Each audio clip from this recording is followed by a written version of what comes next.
അപ്പോൾ ഇന്ന് വൈകുന്നേരം കാപ്പിയുടെ കൂടെ ഞങ്ങൾ കഴിച്ചത് കപ്പയാണ്. ഞാൻ കഴിഞ്ഞ ദിവസം വീട്ടിൽ പോയപ്പോഴത്തേക്കും വീട്ടിൽ നിന്ന് തന്ന കപ്പയാണ്. ഞങ്ങളുടെ വീട്ടിലുണ്ടായ കപ്പയാണ് ഇത്.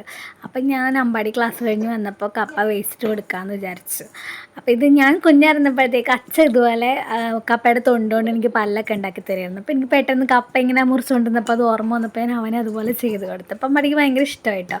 നാളോട്ട് പിന്നെ ഉറങ്ങണമായിരുന്നേ. കപ്പയൊക്കെ അരിഞ്ഞ് കഴുകി കുറച്ച് ഉപ്പും കൂടി ഇട്ട് വേവിക്കാൻ വെച്ചത് കഴിഞ്ഞിട്ട് പിന്നെ ഞാൻ ചമ്മന്തി ഉണ്ടാക്കാൻ വേണ്ടിയിട്ട് ഉള്ളി പച്ചമുളകും ആണ് അതിന് വേണ്ടത്. പക്ഷേ ഉള്ളി ഉണ്ടായിരുന്നില്ല. അപ്പോൾ ഞാൻ സവാളയും പച്ചമുളകും ഉപ്പും കുറച്ച് വെളിച്ചെണ്ണയൊക്കെ ഇട്ടിട്ട് മിക്സിയിലിട്ട് ചമ്മന്തി അരച്ചെടുത്തു. അപ്പോൾ കപ്പ ഇവിടെ വെന്ത് വന്നിട്ടുണ്ട്. അപ്പോൾ കപ്പ ഞാൻ വേറൊരു പാത്രത്തിലേക്ക് മാറ്റിയിട്ട് ഞങ്ങൾ കഴിക്കാൻ വേണ്ടി വന്നിരുന്നപ്പോൾ കറക്റ്റായിട്ട് മാവോട്ട് എഴുന്നേറ്റ് വന്നു. അപ്പോൾ അവർക്ക് ഇഷ്ടപ്പെട്ടിട്ട കപ്പ. ഞങ്ങളങ്ങനെ വല്ലപ്പോഴും ഇത് കഴിക്കാറ്. അപ്പം ഇഷ്ടപ്പെട്ടു. വല്ലപ്പോഴും കഴിക്കുന്നതുകൊണ്ട് നല്ല ടേസ്റ്റായിട്ട് തോന്നി. അപ്പം അങ്ങനെ ഞങ്ങൾ 3 പേരും കൂടി ഇരുന്ന് കാപ്പി കുടിച്ചു. അപ്പോൾ വീഡിയോ അത്രയുള്ളൂ.